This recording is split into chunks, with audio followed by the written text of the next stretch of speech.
FSD version 13 is going out. Some people are getting free trials of it. They're getting to see it themselves, understand for themselves the magic that is full self-driving in the latest iteration, but it's not going to work everywhere, surely. Why, where I live, it gets wet or cold. But I went ahead and brought on a couple of gentlemen who happen to know firsthand how it works exactly in the wet and the cold. I've got John from Tech Geek Tesla, and I've got Jim, the Iowa Tesla guy. They drive in the Midwest all the time, and they're going to tell us what it's really like. I'm Brian. Welcome to Futuraza. Gentlemen, thank you for joining me on such short notice. This is a very important topic, don't you see? So the first question is, does it work? Can you use it when it is snowing or icy? I'll jump in first and say it depends. At least that's been my experience. To me, it's the car can be confident in areas where I'm not as confident. So maybe the car knows better than I do. So it does its very best. FSD doesn't need line markers anymore to figure things out. But when the roads get snowy and the snow merges into a median, or you have a cupped road, it can get maybe a little uncomfortable. A little less sure. All right. And John, your thoughts? So first of all, for anybody that doesn't know, I'm located out of Chicago, and I have relatives in Michigan, which gets in the west side of Michigan, which gets a lot of lake effect snow. So whenever it's snowy outside, I like to test FSD and push it to the limit. And I'll say that it surprises me how well it can actually maneuver down very snowy roads. And I'm talking about lines covered, drifting snow, just the worst conditions possible. It always surprises me. However, it's certainly not something you can rely on and sit back and relax using, because it does tend to drift. It will find itself going outside of the tire tracks, and then you get a lot of the salt and debris kind of going up in your wheel wells. And then you also have issues with lane selection when you come up and make turns. Those are kind of the biggest issues that I've found. But overall, it's very surprising how well it works. Now, I, back in the day, had an opportunity in my Lexus to see if, you know what, I wonder how cruise control works on a snowy day. And I spun out. So that was not ideal. Is anything as catastrophic as that something I should be worried about, or just pay a little bit more attention? I would say just pay a little bit more attention. I agree with John. I think the biggest issue right now with FSD when the roads are covered is nothing wrong with FSD. It's just lane placement, and it's figuring out where the lane ends and starts. Now, as far as spinning out, like you said in your Lexus, I mean, Teslas are absolutely incredible in the snow. They are the best snow vehicle that I have ever owned, and I've lived in this state of Iowa for 50 plus years. You can be on 6 inches of snow on a 25-degree hill and punch it, and it'll just climb the hill. It won't spin out. It is remarkable how well it handles in the snow. And John, your thoughts? Yeah, so traction control can be an issue. It really depends on your tires. Also, if you have a dual motor car. In my case, I have a rear wheel drive Model 3. So it's driven from the rear. And in that case, if your tires have any loss of traction, you are going to have the car slip a little bit. But that's where the acceleration profiles really come in. You set it into chill. No matter what, physics is physics, okay? So, you're going to slip no matter what car you have, but you can mitigate that by taking it easy and just going slower. Now, I'll tell you, every year at the first snow in the Pacific Northwest, you'll see all over the news people will go outside and just record cars behaving badly. And then the news spreads around the country and people say, boy, in the Northwest, people don't know how to drive. Why, where I live, that never happens, right? It's because we have hills and the roads are very slippery, and we're just right at the edge of freezing. So it's a lot of times we'll get a bit of snow, it'll melt, it'll freeze overnight. You've got a skating rink in the morning, and then it gets melty on top. So you've got water on top of fresh ice. And when you see a all-wheel drive vehicle with off-road tires just sliding sideways down a hill. There's no amount of skill that's going to offset that. The skill is don't get in the car. And really that's, I'm going to say, operator error on that. Let's talk about when the snow is falling, can the cameras see? John, why don't you go first? Yeah, that's a great question. Thank you. Thank you. I'm going to say that generally speaking, the front cameras would be the ones you have to be the most worried about, but your windshield wipers will activate when those cameras get blocked. The repeater cameras and the pillar cameras, if you park your car for an extended time, snow will accumulate and ice will accumulate. And in that case, it just comes down to wiping them off. Some of the newer cars have heating elements built in that help to mitigate that. But generally speaking, the cameras with falling snow don't really create any issues. Jim? I would agree. And the car does a really good job of giving you the feedback. If a snowstorm is happening in real time and you're on the road, you'll get, most people have seen probably when weather gets not quite so great, the FSD has degraded, and usually when that happens, I don't really notice any change in things. But when things get really bad, and I've been through that, it'll actually start yelling at you and saying, this camera is occluded or this camera is occluded. And then eventually you'll get the red steering wheel saying, you got to take over right now because I don't know what I'm doing. So the safeguards are there. You just have to listen to them. I would agree with all of that.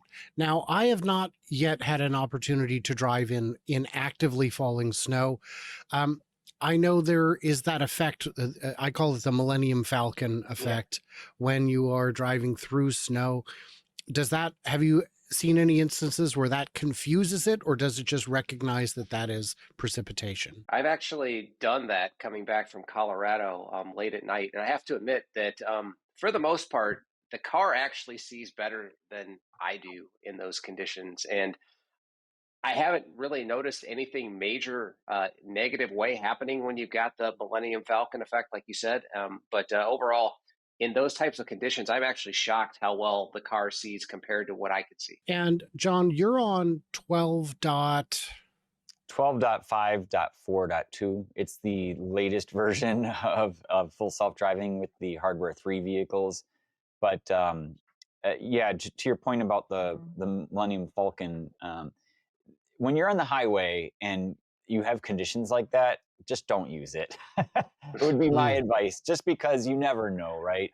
And at that point, you're going pretty fast when you see snow moving like that. So you just have to be very careful at higher speeds, I would say. And just don't jump do to anything light stupid. speed. Yeah, right. Don't do anything don't stupid. do anything stupid is what I would advise. And Jim, you're on 13? I am not. I am also on a hardware 3 car, so I have the same as John. We are in the same woes of waiting for something big to happen. So I will say what I pointed out yesterday on X, which is for the first 18 months I had my car, the hardware 3 cars got the updates first, and we were the laggards.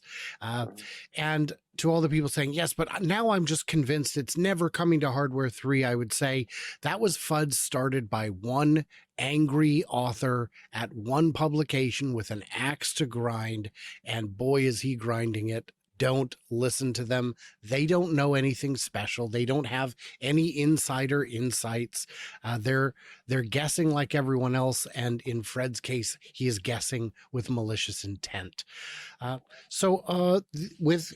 that said, on FSD, have you in the 12s, how would you compare the experiential difference from versions 11? You want to go ahead, John? I'll let you go first. You are the I guess the master in this area, given your channel.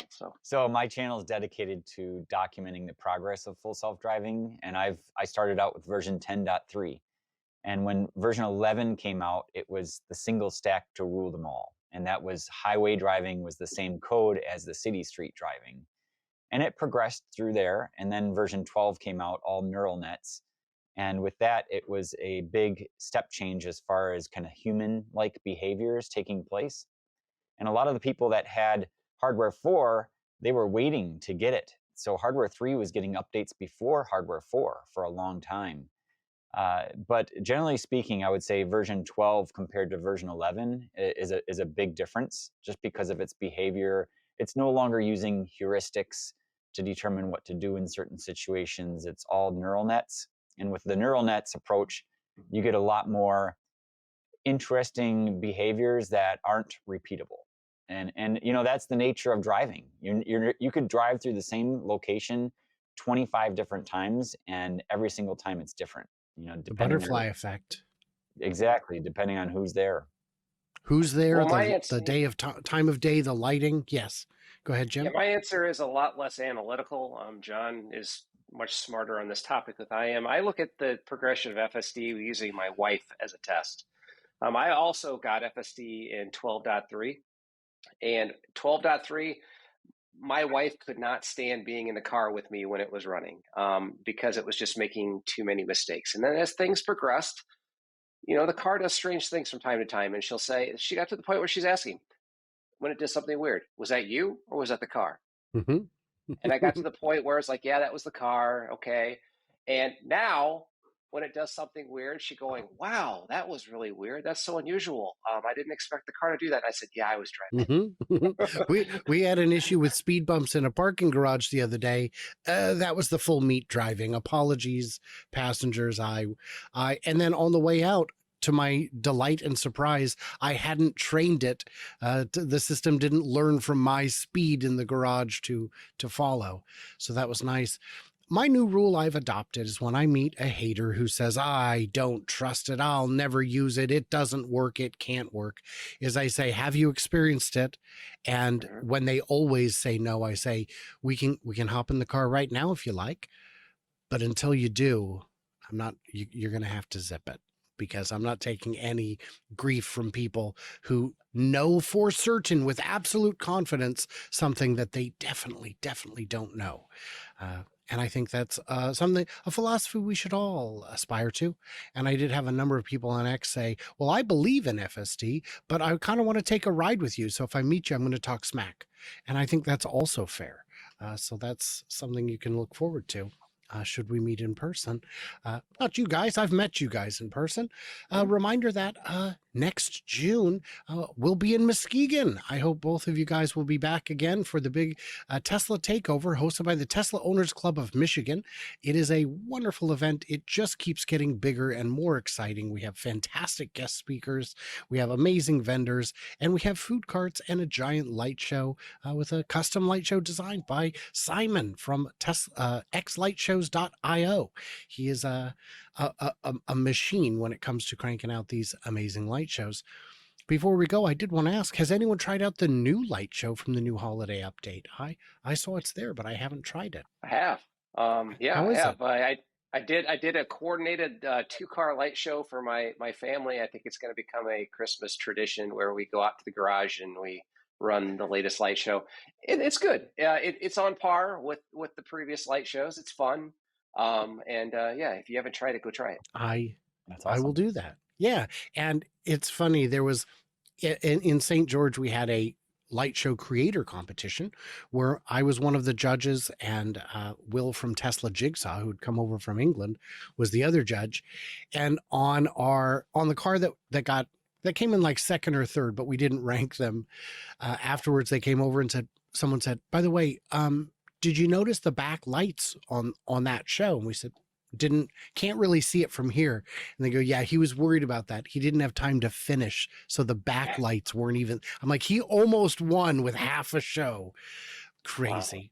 Wow. And by the way, in those competitions, the Cybertruck is in a separate category because it's just not fair. It's like putting Barry Bonds in the little league. It's ridiculous. Don't do it. So guys, in the comments, what questions, comments, concerns do you have about FSD, specifically in the snow and ice? We're going to have a second show where we talk about EVs in the winter, because that is a big concern by people who do not have experience with an EV in the winter and believe that it must all be bad. That's not to say it's all good, but we'll find out the answer when Jim and John join us again. All their links are in the description. Everybody else, like, subscribe, do what you do. Stay tuned, stay juicy, and I cannot wait to hear from you clever robots on the flippity flop.